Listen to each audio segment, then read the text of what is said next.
গতকালই নিজের বিধানসভা এলাকাতেই একেবারে বিক্ষোভের মুখে পড়তে হয়েছিল মন্ত্রী সিদ্দিকুল্লাহ চৌধুরীকে।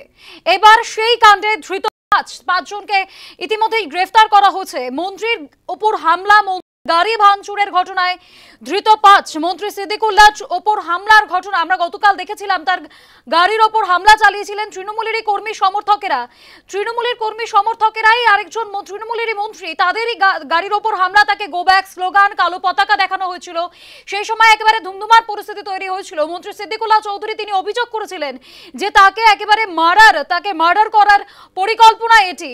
এছাড়াও একাধিক অভিযোগ করেছিলেন মন্ত্রী সিদ্দিকুল্লাহ চৌধুরী। এই মন্ত্রী সিদ্দিকুল্লাহ চৌধুরীর এই ঘটনায় তাকে গো ব্যাক স্লোগান, তাকে কালো পতাকা দেখানো, এমনকি বিভিন্ন রকম ভাবে বিক্ষোভ প্রদর্শনের জন্য তার গাড়ি ভাঙচুরের ঘটনায় এই মুহূর্তে পাঁচজনকে গ্রেফতার করা হয়েছে। গতকাল নিজের বিধানসভা এলাকাতেই বিক্ষোভের সামনে পড়তে হয়েছিল, আক্রান্ত হতে হয়েছিল মন্ত্রী সিদ্দিকুল্লাহ চৌধুরীকে। সেই খবর আমরা আপনাদেরকে দেখিয়েছিলাম। এবার সেই ঘটনায় মন্ত্রীর উপর হামলা, মন্ত্রীর গাড়ি ভাঙচুরের ঘটনায় পাঁচজনকে ইতিমধ্যেই গ্রেফতার করা হয়েছে। হামলা ও মন্ত্রীর গাড়ি ভাঙচুরের অভিযোগে ইতিমধ্যেই গ্রেফতার হয়েছেন পাঁচজন। আমরা আগেই দেখিয়েছিলাম যে গতকালই নিজেরই বিধানসভা এলাকাতে নিজেরই দলের কর্মী সমর্থকদের তরফ থেকে তাকে কালো পতাকা দেখানো হয়, তাকে গো ব্যাক স্লোগান দেওয়া হয়। শুধু তাই নয়, ইট, পাথর, ঝাঁটা, জুতো, এমনকি বিভিন্ন ভাষায় তাকে আক্রমণ করা হয়, তার উপর হামলা করা হয়। সেই সময় অভিযোগ করেছিলেন মন্ত্রী সিদ্দিকুল্লাহ চৌধুরী যে তাকে মার্ডার করার পরিকল্পনা এটি। আর ঠিক তার পরের দিনই আজই হামলা এবং মন্ত্রীর গাড়ি ভাঙচুরের ঘটনায় পাঁচজনকে ইতিমধ্যেই গ্রেফতার করা হয়েছে। গতকাল নিজের বিধানসভা এলাকাতেই এই ঘটনার পর বিক্ষোভের সামনে পড়েছিলেন মন্ত্রী সিদ্দিকুল্লাহ চৌধুরী, আর এবার এই ঘটনায় গ্রেফতার ধৃত পাঁচ।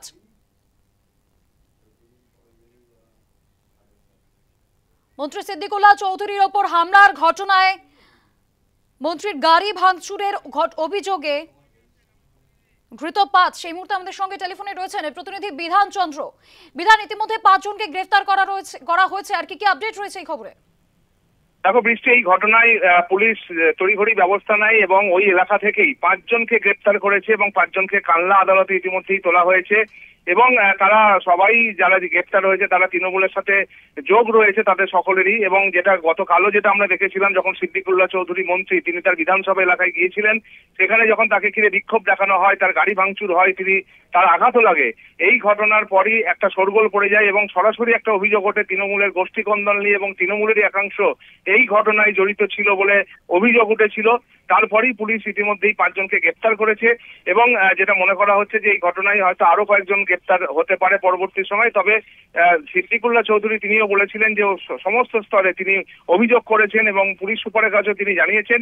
তারপরেই পুলিশ এই ঘটনায় তদন্তে নামে এবং যারা এই ঘটনার সাথে জড়িত রয়েছে এইরকমই পাঁচজনকে গ্রেফতার করে। যদিও অভিযুক্তর মধ্যে একজন যখন আদালতে তোলা হয় তিনি জানিয়েছেন যে তিনি ঘটনাস্থলে ছিলেন, কিন্তু এই ঘটনার সাথে জড়িত নয় বলে তিনি অভিযোগ অস্বীকার করেছেন। বৃষ্টি, বেশ ধন্যবাদ। কালনা আদালতে ইতিমধ্যে ধৃতদের তোলা হয়েছে বলে জানা গিয়েছে।